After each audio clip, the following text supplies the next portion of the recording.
छोटी सी मासूम दिखने वाली गुड़िया, लेकिन जिसे आज भी एक कांच के बॉक्स के अंदर बंद करके रखा गया है, क्योंकि कहा जाता है इस गुड़िया के अंदर कुछ है, कुछ ऐसा जिसे आत्मा कहना भी शायद कम पड़ जाए। और आपको पता है, इस कांच के बॉक्स के ऊपर बड़े बड़े अक्षरों में लिखा है, warning, positively do not open. और ऐसा माना जाता है कि आज भी उस डॉल के आसपास अशुभ और अंधेरी शक्तियों की मौजूदगी है। आप में से कई लोग शायद इस डॉल के बारे में सुने हैं, क्योंकि इस डॉल को एक हॉरर फिल्म में दिखाया गया है। फिल्म का नाम है द कंज्यूरिंग और उस फिल्म में दिखाई गई डॉल की नाम थी एनाबेल। फिल्म में तो ये डॉल दिखने में बेहद प्यारी लगती है, लेकिन इस डॉल की असली कहानी शायद कम लोग ही जानते हैं। ये कहानी थी 1970 साल की।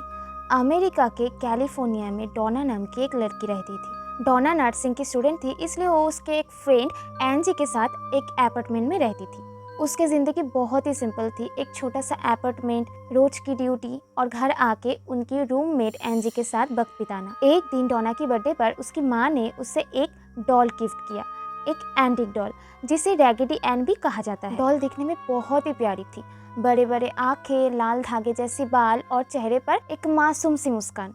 डोना को बचपन से ही गुड़ियों की बहुत ही शौक थी, जैसे लड़कियों को रहती है। मुझे भी है, गुड़ियों की बहुत ही शौक है, तो डोना को भी गुड़ियों की बहुत ही शौक थी बचपन से ही, इसलिए वो डॉल डोना को बहुत पसंद आई। फिर वो डॉल को लेकर अपने बेड पर सजा के रख दी और बात यही खत्म हो जाना चाहिए था। लेकिन उस वक्त किसी ने भी नहीं सोचा था कि ये डॉल आगे चलकर उसकी जिंदगी का सबसे डरावना हिस्सा बन जाएगा। कुछ दिन बाद डोना और एंजी ने एक चीज नोटिस की, वो डॉल को जिस जगह रख के जाती थी, वापस घर आने तक वो डॉल उस जगह नहीं रहती थी। एक दिन उसने देखा बेड में से हट के वो डॉल सोफे में रखा हुआ है। फिर डोना ने एंजी को पूछा, तुमने क्या इस डॉल को हटाया है? एंजी ने बोली, नहीं, मैं तो इस डॉल को हाथ भी नहीं लगाई। फिर डोना ने सोचा शायद वो खुद किसी समय डॉल को हटाकर सोफे के ऊपर रख दी हो, उसको याद नहीं है। इस तरह हर दिन जब वो घर आती थी तो उन्हें गुड़िया अलग अलग जगह पर मिलती थी।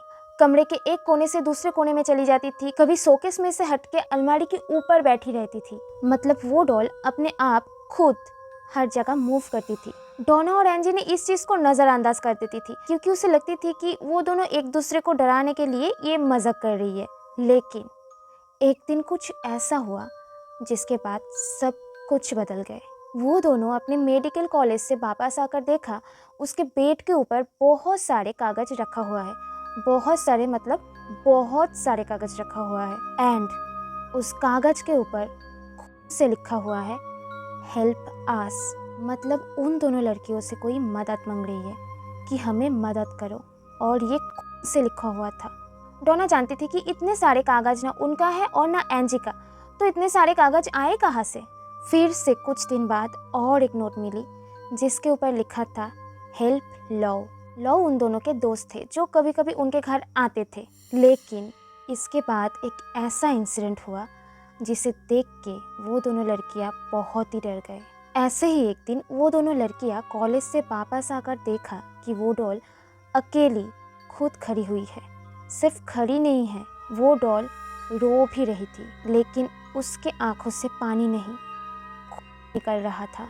वो डॉल के आंसू रो रही थी। ये देख के वो दोनों लड़कियां इतनी ज्यादा डर गई कि उन्होंने एक पैरानॉर्मल एक्सपर्ट को कॉल करके बुलाया। पैरानॉर्मल एक्सपर्ट आके उस डॉल को बहुत सारे क्वेश्चन पूछ रही थी। एंड उस डॉल ने बोला कि उसका नाम एनाबेल हिगन है। बहुत सारे क्वेश्चन पूछने के बाद वो पैरानॉर्मल एक्सपर्ट ने उन दोनों लड़कियों को बोला, इस डॉल के अंदर एक लड़की का आत्मा है और वो लड़की की 7 साल की उम्र में ही मौत हो गई थी। एंड वो लड़की यहीं पर ही रहना चाहती है, क्योंकि वो पहले यहीं पे ही रहती थी। मतलब जब वो जिंदा थी तब वो यहीं पे ही रहती थी, इस अपार्टमेंट में। एंड एनाबेल ने उस पैरानॉर्मल एक्सपर्ट की मदद से ये भी बोला कि वो उन दोनों लड़कियों के साथ सेफ फील करती है। एंड उस दोनों लड़कियों से वो ये भी पूछा, क्या मैं आप दोनों के साथ रह सकती हूँ? मैं आप लोगों का कोई नुकसान नहीं करना चाहती हूँ। ये सब सुनने के बाद डोना और एंजी को पता नहीं क्या हुआ, वो दोनों उन डॉल को मतलब एनाबेल को उस घर में रहने के लिए मंजूरी दे दी कि आप हमें कोई नुकसान नहीं पहुंचाओगे तो हमें कोई दिक्कत नहीं है आपके रहने से। गाइस, पता नहीं क्यों इतने कुत्ते भौंक रहे हैं, मुझे डर लग रही है इस स्टोरी को बताने में। आप सुन पा रहे हो, बहुत सारे कुत्ते भौंक रहे हैं, बहुत सारे। मैंने पहले भी ये बोल चुकी हूँ कि डोना और एंजी का लव नाम का एक दोस्त था। लव अक्सर उनके अपार्टमेंट में आता जाता था और वो दोनों लड़कियां लव को बहुत ज़्यादा भरोसा भी करती थी। एक दिन लव ने डोना को कॉल किया और उससे बताया कि उसे उस डॉल को लेकर अजीब अजीब सपने आ रहे हैं। कॉल पर उसकी घबराहट साफ साफ महसूस हो रही थी। डोना ने इस बात को बहुत ही हल्के में ली और लव को बोली, पहले तू शांत हो जा और आज रात हमारे घर आकर रेस्ट कर।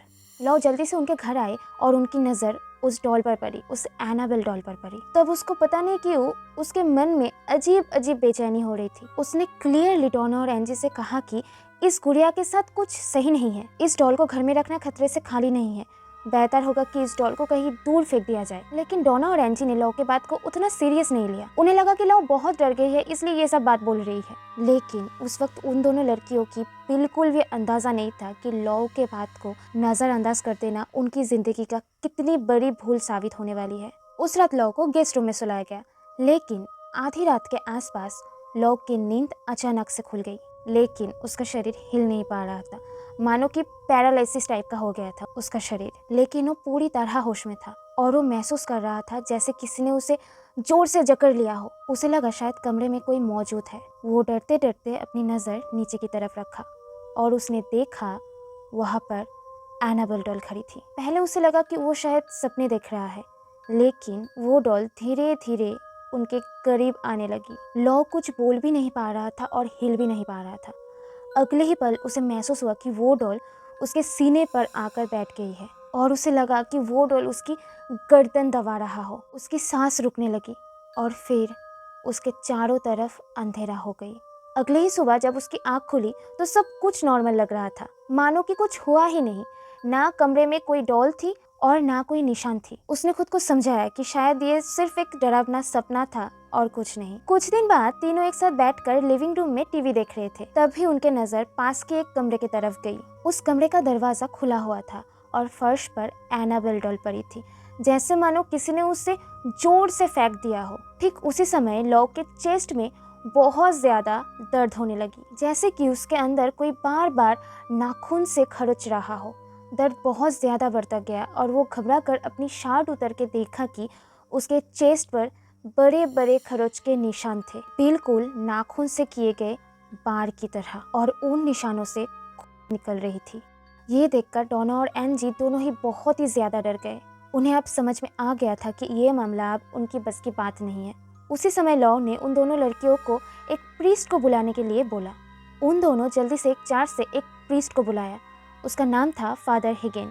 फादर हिगेन जब उस डॉल को देखने आए तब वो कुछ ही पल में समझ गया था कि ये मामला नॉर्मल नहीं है। उन्होंने साफ साफ बोल दिया कि इस डॉल के अंदर जो आत्मा है वो बहुत ज्यादा ताकतवर है एंड वो उस आत्मा का कुछ भी नहीं कर पाएगा। ये सुन के डोना और एनजी और भी ज्यादा घबरा गए कि अब क्या करेंगे वो दोनों लड़कियां। इसके बाद चर्च की तरफ से एक और प्रीस्ट को बुलाया गया जिनका नाम था फादर कुक। फादर कुक ने पूरे घटना को ध्यान से सुना और समझ गए कि ये मामला अकेले उनके बस के बात नहीं है। इस वजह से उन्होंने अमेरिका के प्रसिद्ध पैरानॉर्मल इन्वेस्टिगेटर एड और लॉरेन वॉरेन को बुलाया। जब एड और लॉरेन वॉरेन ने इस मामले की जांच की तब धीरे धीरे एक डरावनी सच्चाई सामने आई। अब तक ये माना जा रहा था कि डॉल के अंदर किसी 7 साल की बच्ची का आत्मा है, लेकिन जांच के बाद उन्होंने साफ तौर पर बोल दी कि ये घटना एक धोखा था। गुड़िया के अंदर कोई मासूम आत्मा नहीं है, इसके अंदर एक शैतान आत्मा है जो जानबूझकर बच्चे का नाटक कर कर भरोसा जीतने की कोशिश कर रही थी। उसका असली मकसद था कि धीरे धीरे डोना और एनजी किसी का भी शरीर कब्जा करना। ये सच सुनते ही डोना और एनजी ने बिना देर किए उस डॉल को एड और लॉरेन वॉरेन के हाथ सौंप दी। वॉरेन दंपति उस डॉल को अपनी कार की पीछे वाली सीट में बिठाकर अपनी घर की तरफ निकल पड़ी। लेकिन ये सफर आसान नहीं था। अचानक से उन्हें महसूस हुआ कि वो शैतानी ताकत अब उन्हें निशाना बना रही है। रास्ते में उनकी गाड़ी की ब्रेक बार बार फेल होने लगी और स्टीयरिंग अपने आप जम होने लगी, जैसे कोई इनविजिबल ताकत उन्हें रोकने की कोशिश कर रहा हो। हालात बहुत ज्यादा बिगड़ते हुए देखकर उन्होंने कार को एक सड़क के किनारे रोक दी और डॉल पर हॉली वाटर छिड़क दी ताकि वो शक्ति कुछ समय के लिए शांत हो जाए और वो दोनों सेफली घर आ जाए। हॉली वाटर छिड़कने के बाद वो लोग सेफली अपने घर पहुंच पाए, लेकिन घर आने के बाद भी प्रॉब्लम खत्म नहीं हुई। डॉल फिर से अपनी जगह मूव होने लगी जैसे पहले करती थी। तब एड और लॉरेन ने तय किया कि अब इस डॉल पर एक विशेष धार्मिक प्रक्रिया जरूरी है, इसलिए उन्होंने उनसे भी बड़ी एक प्रीस्ट को बुलाया जिनका नाम था फादर वीर जैसन एडफोर्ड। जब फादर एडफोर्ड ने गुड़िया को हाथ में उठाया तो उन्होंने उसे देखते हुए कहा कि तुम सिर्फ एक डॉल हो, तुम्हारे अंदर किसी को भी नुकसान पहुंचाने की शक्ति नहीं है। ये कह के ही वो गुड़िया को अपने साथ ले गई और उनके कार में बिठाकर अपने घर की तरफ जाने लगी। लेकिन रास्ते में वो बहुत बड़ी एक्सीडेंट से बाल बाल बच गए। हालात इतनी खतरनाक थी कि वो बाद में एड और लॉरेन को कॉल करके बताया कि वो किस तरह मौत के करीब पहुंच चुके थे। तब सबको समझ में आ गया कि इस डॉल के अंदर रहने वाली शक्ति कितनी ज़्यादा खतरनाक है। आखिरकार ये फैसला लिया गया कि इस डॉल को पूरी तरह आम लोगों से दूर रखा जाएगा, नहीं तो ये गुड़िया किसी की भी बहुत ज़्यादा नुकसान कर सकती है। फिर वो लोग डिसाइड किए कि इसे एक वुडन केज के अंदर बंद करके रखेंगे। ये कह के उन्होंने उस गुड़िया को ऑकल्ट म्यूजियम में वुडन बॉक्स के अंदर बंद करके रख दिया। कहा जाता है कि एनाबेल डॉल आज भी उस म्यूजियम में है। एक और बात, फिल्म में जो एनाबेल डॉल दिखाया गया है वो असली एनाबेल डॉल जैसी नहीं है। असली एनाबेल डॉल सिंपल सी है, सिंपल नॉर्मल सी कपड़े की गुड़िया है। फिल्म में उसे डरावना इसलिए बनाया गया ताकि कहानी और भी ज्यादा इंटरेस्टिंग लगे। यही थी एनाबेल डॉल की असली कहानी। कहा जाता है कि ये डॉल दुनिया की सबसे डरावनी डॉल में से एक है। लेकिन मैं आप सभी को और भी एक इन्फॉर्मेशन दे दूं, ये म्यूजियम अब पब्लिक के लिए खुला नहीं है। आज कोई भी आम आदमी उस डॉल को सीधे जाकर देख नहीं पाएगा। अब सवाल ये है कि ये स्टोरी सुनने के बाद क्या तुम एनाबेल डॉल को देखना चाहोगे? और ये स्टोरी आपको कैसी लगी ज़रूर बताना। और ये वीडियो आपको अगर पसंद आए तो एक लाइक ज़रूर कर देना और अपने दोस्तों के साथ शेयर करना मत भूलना। और ऐसी हॉरर मिस्टीरियस स्टोरी सुनने के लिए इस चैनल को सब्सक्राइब कर देना। बाय।